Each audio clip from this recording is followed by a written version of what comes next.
This is a great little number line task called Peg It Down. And so the skills we're working on in this one are all about ordering our two-digit numbers and building our number sense of two-digit numbers and where they all sit on the number line.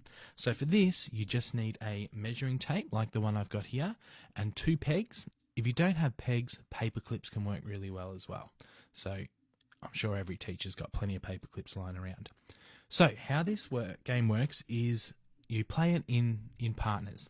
So one partner will sit with the tape measure and the 2 pegs that start between 0 and 100 for now, and the other person will pick a number without telling me. They'll pick a number somewhere between 0 and 100. Now let's just say they picked the number 46, but they won't tell me that. It's my job to ask questions to then narrow it down to try and find that number. So I might say, is it larger than 50? And because we know it's 46, they'll say no. And so then I have to adjust the pegs to shrink my range. And so I'm going to bring this peg all the way down and put it on 51 because I know the number is not bigger than 50. Now I've got to, with a smaller range, continue to ask questions until I get the target number. So I might say, is it more than 25? And they would say yes. So this time, and this is where some kids make the mistake, sometimes they might bring the wrong peg down and put this one down to 25 like that.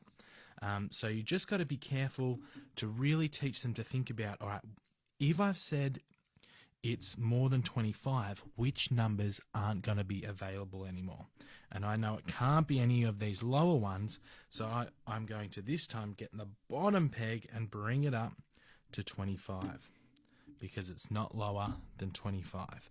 And so you continue to ask questions. Let's say I said my next question, is it more than 40?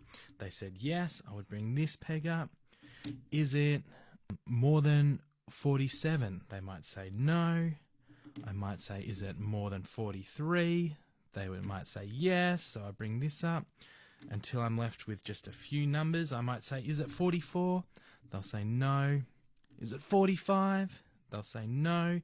And I keep going until I've pegged it, and my last remaining number is the one in between the 2 pegs.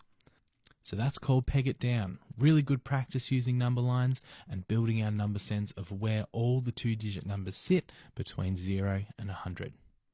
Let me know how you go. If you give it a go, go math it up.